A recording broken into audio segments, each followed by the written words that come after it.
Coucou mes petits chéris, j'espère que vous allez tous très très bien. Écoutez, moi, ça suit son petit bonhomme de chemin, donc ça me convient parfaitement. Allez, on regarde, pour demain, nous serons le vendredi 25 août. On a une ouverture d'esprit, une ouverture de travail, une ouverture... pour aller s'amuser, puisqu'on est vendredi, une ouverture, voilà, c'est toujours intéressant d'avoir une ouverture. On va pouvoir s'ouvrir au monde extérieur, peut-être à la spiritualité. Et on a la réussite et l'échec. Alors, on a une ouverture pour réussir quelque chose, peut-être pour un nouveau travail, mais... même si c'est une réussite, c'est parfait, c'est un échec, c'est parfait aussi. C'est comme ça qu'on arrive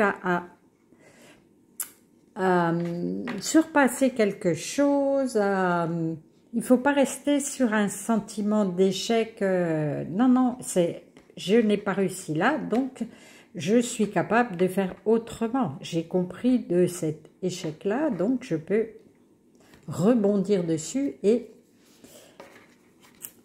allez pour le mieux. Offrez vos échecs aussi bien que vos réussites à Dieu et priez pour que les deux servent à vous rendre meilleurs. Voilà, c'est ce que je disais.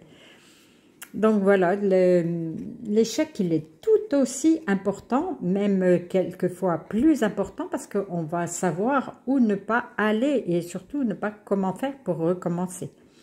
Si vous retombez toujours dans la même spirale d'échecs, c'est que vous n'apprenez pas de ce que vous avez vécu avec ça. Vous voulez recommencer la même chose. Tant que vous ne serez pas un bon coup secoué, vous allez retomber toujours sur les mêmes cas de figure. Sinon, c'est que c'est pour la réussite. Et l'alcool Toltec qui vous dit « Je n'écoute pas les rumeurs ». Dès que j'écoute des médisances sur mon entourage, je me nourris de colère. Et cette colère pénètre en moi comme un véritable poison émotionnel. Pour arrêter cela, je dois me dire intérieurement, ce ne sont que des rumeurs. Si cela m'intéresse, j'irai vérifier l'information à la source. Là, on vous dit d'épargner votre foi.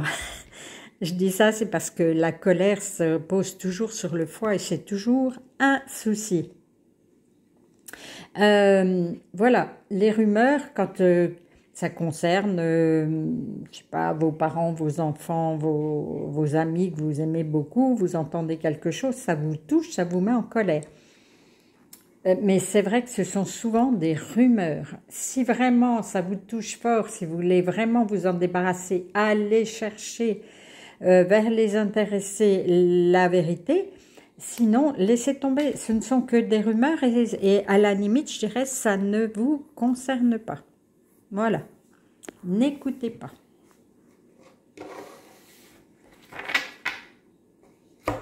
Eh bien, ayez l'ambition d'avoir une ouverture d'un magasin peut-être aussi, l'ambition de réussir quelque chose. Voilà, les vibrations sont bonnes là en ce moment, mais voilà, je vous ai dit... On va quitter cette période néfaste, on va tout rentrer dans du positif et c'est tant mieux. Tant mieux, tant mieux. Et là, on vous dit de pratiquer des techniques spirituelles. Les techniques spirituelles telles que la prière et la méditation ont toujours un effet positif. La question n'est pas de savoir si elles sont efficaces ou non, mais plutôt si nous les pratiquons suffisamment souvent. Voilà, là on vous dit carrément que si vous voulez améliorer, ne pas tomber dans l'échec ou améliorer ce que vous voulez faire, voilà, prier ou méditer, mais faites-le souvent. Ça c'est comme comment on appelle ça, les mantras. Les phrases, j'en ai déjà parlé, voilà, j'ai eu des soucis de santé importants où on m'avait condamné au fauteuil roulant, j'ai refusé, je me suis fait des phrases positives où j'arrivais à me les rabâcher quelques cinquantaines de fois par jour pour sortir mon corps du négatif et le pousser à réagir, à mon cerveau, mon corps à réagir face au positif. Et voilà, ça c'est ça qu'on vous dit. Est-ce que, même si vous savez que c'est positif, est-ce que vous allez le dire assez souvent pour que ça fonctionne? Alors que ça soit la prière, les phrases positives, la méditation, pratiquez journellement, vraiment, pour que ça fasse un effet qui est... voilà. Du coup, ben, je fais un bilan de ce qui s'est passé cette semaine. Oh, j'adore quand... Est-ce que mon rythme me plaît? Est-ce que je me suis sentie bien dans mon corps ou est-ce que je me suis sentie à côté de moi, épuisée, à trop en faire? Faites, alors ça aussi, là aussi, prenez une feuille, un papier, hein, j'aime bien vous le rabâcher ça, et notez ce que vous faites, notez ce que vous voudriez faire. Alors, ne vous mettez pas une pression d'enfer à en mettre plein, puis pas arriver et puis être frustré à la fin de la journée ou à la fin du mois, mais notez d'un côté tout ce que vous voudriez faire dans le mois et à côté ce que vous avez à faire journellement.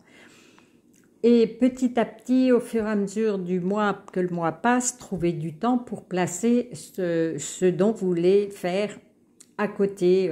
Je ne sais pas, moi je vais vous dire un truc tout bête, ranger votre armoire ou quelque chose comme ça.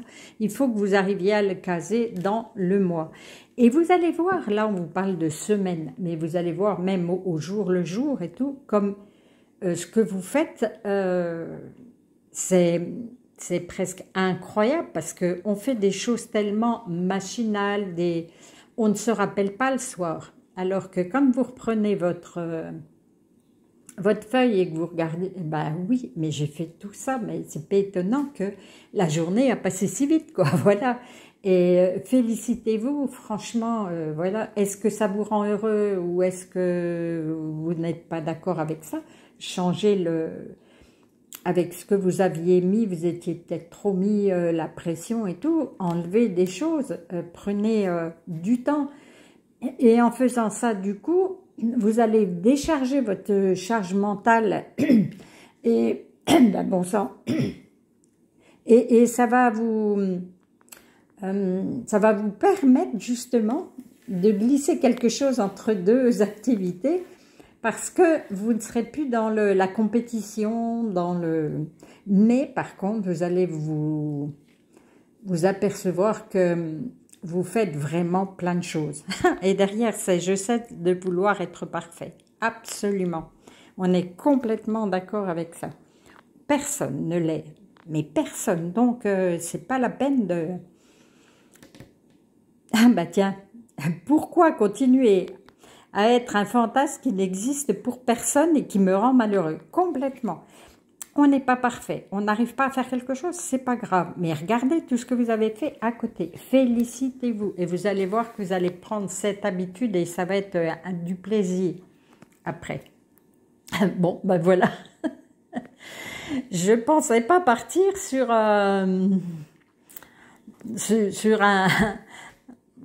du ménage ou je ne sais quoi, ou de tout ce qu'on a à faire et les coups de téléphone, sur le quotidien. On est obligé de vivre avec le quotidien, hein. Ça, on ne peut pas y échapper. Hein. Nous sommes venus là sur Terre pour faire des expériences, donc le quotidien en fait partie. Mais pendant le quotidien, tout en faisant du ménage, on peut se rabâcher nos phrases positives, voilà. Et ça va nous créer une ouverture pour se réparer déjà. Prendre soin de soi déjà en number one pour pouvoir s'élever, voilà. Ne pas écouter les rumeurs non plus, on n'en a rien à faire, hein, c'est pas pour ça qu'on est venu. Hein. Voilà, allez, j'arrête de blablater, je vais vous faire des gros câlins et je vous dis à demain.